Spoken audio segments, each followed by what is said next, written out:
pessoal! Hoje iremos falar um pouco sobre uma das mais importantes civilizações antigas, o Egito.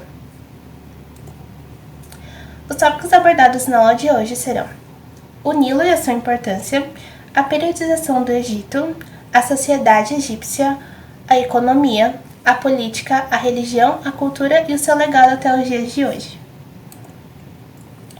Começaremos com duas frases do Heródoto, um filósofo grego muito importante que começou os estudos sobre história.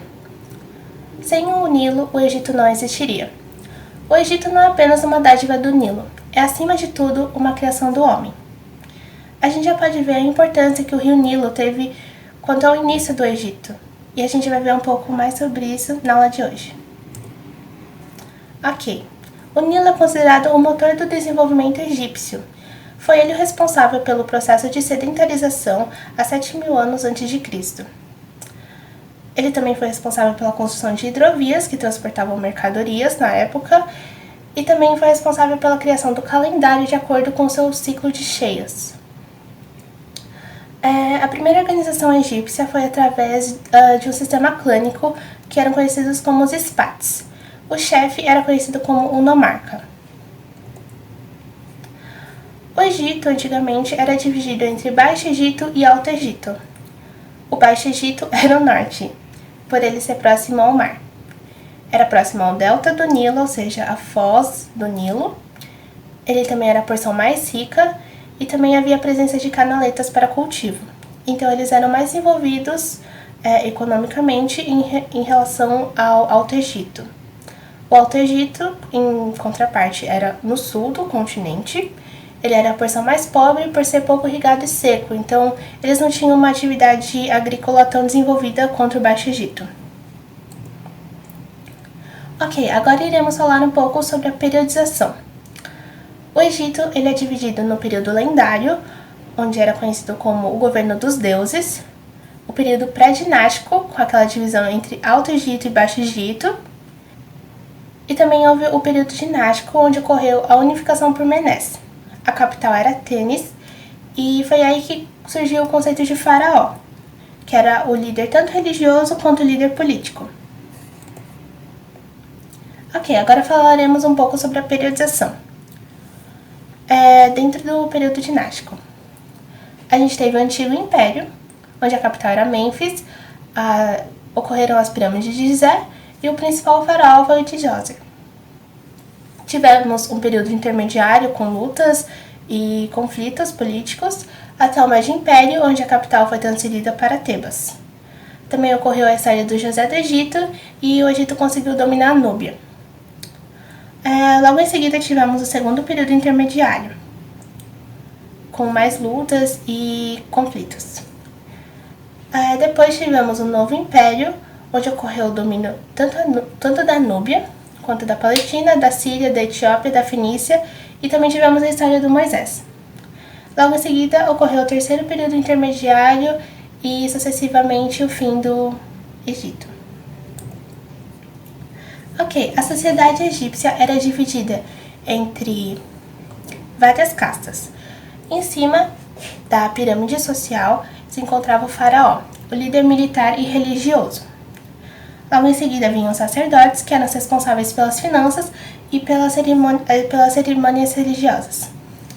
Depois tivemos os escribas, que são um grupo privilegiado que sabia ler, porque nem todos no Antigo Egito sabiam ler e escrever.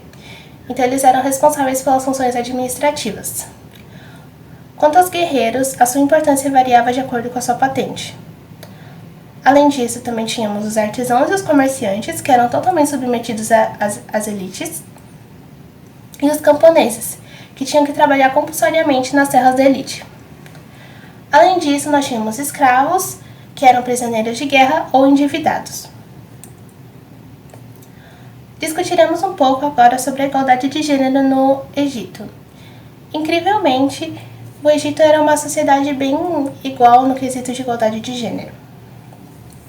As mulheres conseguiam atingir o posto de faraó e também tinham direitos como o direito de ir e vir, o direito de receber herança e ter bens próprios, o direito ao divórcio e elas também podiam ocupar cargos administrativos e sacerdotais. Agora falaremos um pouco sobre a economia do Antigo Egito. Ela era conhecida como agropastoril de regadio, onde eles cultivavam cevada, trigo, faziam pão, cerveja, legumes, frutas e carnes, embora esses últimos alimentos só pertencessem à elite. Eles também se encaixavam no modo de produção asiático, como em outras civilizações da Crescente Fértil, onde tudo pertencia ao faraó e havia uma servidão coletiva em prol do faraó. A economia, como dita antes, ela era totalmente dependente do Nilo, que era conhecido como motor de desenvolvimento egípcio. Ok, agora falaremos um pouco sobre a política. Destacaremos apenas alguns faraós para não me estender tanto e apenas os principais que provavelmente cairão nas provas. Tivemos a Hatshepsut, a primeira faraó mulher, o Akhenaton, que foi o primeiro faraó monoteísta que cultuava o deus Atum, o Ramsés II, que foi responsável pelos conflitos entre hititas e assírios, e o Tutankhamon, também era um deus politeísta, mas que recebe certo destaque nas questões de vestibular. Bom, agora falaremos um pouco sobre a religião egípcia. Eles eram majoritariamente politeístas e cultuavam deuses antropozoomórficos, ou seja, eles eram metade humano e metade animal. Eles também eram conhecidos pelos seus rituais de mumificação, pela volta do faraó ao mundo dos mortos, e também por suas oferendas e amuletos e muitas crenças que eles tinham, como os oráculos, que também eram vistos nas civilizações gregas, por exemplo, que premeditavam o seu futuro. Ok, agora falaremos um pouco sobre as pirâmides. São nessas pirâmides que o faraó regressa ao mundo dos mortos, então havia toda uma questão de cerimônia, os rituais de mumificação e etc. As evoluções das pirâmides são as mastalas e os hipogeus. Agora falaremos um pouco sobre a influência do Egito até os dias de hoje, como a sua influência na matemática e na ciência. Eles desenvolveram muita parte de aritmética, geometria e astronomia. Eles também foram responsáveis pelos registros escritos da sua civilização, através do papiro, que era uma espécie de papel. Eles desenvolveram símbolos, como os hieróglifos, que eram usados em situações um pouco mais formais, os hieráticos, um pouco menos formais, e os demóticos, que eram usados no dia a dia da população que sabia ler e escrever. Ok, pessoal, agora falaremos um pouco sobre o embranquecimento do Egito. Essas imagens a seguir são cartazes de filmes relacionados ao Egito, e a gente pode ver que os protagonistas são todos brancos. Muitas pessoas esquecem que o Egito, na realidade, ficava na África. Isso se deve a toda a história eurocêntrica que foi contada até agora, desde a linha do tempo até os dias de hoje.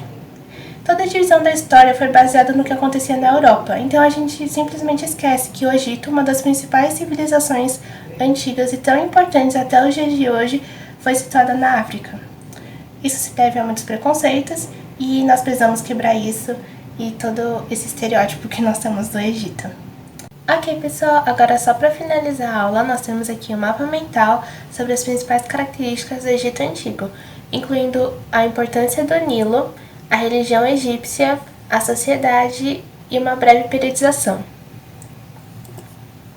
Muito obrigada pela atenção, espero que vocês continuem acompanhando os nossos vídeos e até a próxima!